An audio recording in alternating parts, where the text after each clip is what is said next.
Upper കുട്ടനാട്ടിൽ ഇനി കൊയ്ത്തുകാലം. സീസണിലെ ആദ്യ കൊയ്ത്തുത്സവം പത്തനംതിട്ട പെരിങ്ങര പഞ്ചായത്തിലെ മേപ്രാൽ പടവിനകം പാടശേഖരത്തിൽ നടന്നു.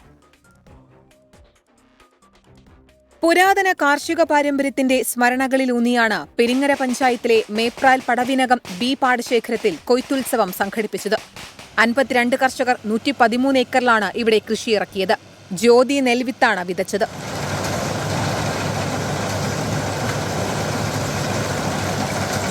ഈ പ്രാവശ്യം ഞങ്ങൾക്ക് ബി പാടത്തെക്കുറിച്ച് പറയുകയാണെങ്കിൽ വളരെ നല്ല രീതിയിൽ അത് വളരെ പ്രതികൂലങ്ങളെ തരണം ചെയ്ത് ഞങ്ങൾക്ക് കൃഷി ഇറക്കുവാൻ സാധിച്ചു.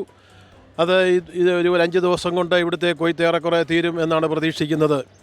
എന്നാൽ ഞങ്ങൾക്ക് പടവിനകം എയെക്കുറിച്ച് പറയുവാനാണെന്നുണ്ടെങ്കിൽ അവിടെ പ്രതികൂല സാഹചര്യങ്ങളായിരുന്നു. ഞങ്ങൾക്ക് സമയത്ത് കൃഷി ഇറക്കുവാൻ തക്കവണ്ണം സാധിച്ചില്ല. പെരിങ്ങര, നെടുമ്പ്രം, നിരണം, കടപ്ര, കുറ്റൂർ, കവിയൂർ എന്നീ പഞ്ചായത്തുകളിലായി 3000 ഹെക്ടറിലാണ് നെൽകൃഷി വ്യാപിച്ചു കിടക്കുന്നത്. ബാക്കിയുള്ള സ്ഥലങ്ങളിൽ ഉടൻ കൊയ്ത്ത് ആരംഭിക്കും. ഏപ്രിൽ പകുതി വരെ അപ്പർ കുട്ടനാട്ടിലെ കൊയ്ത്ത് തുടരും. 24 പത്തനംതിട്ട.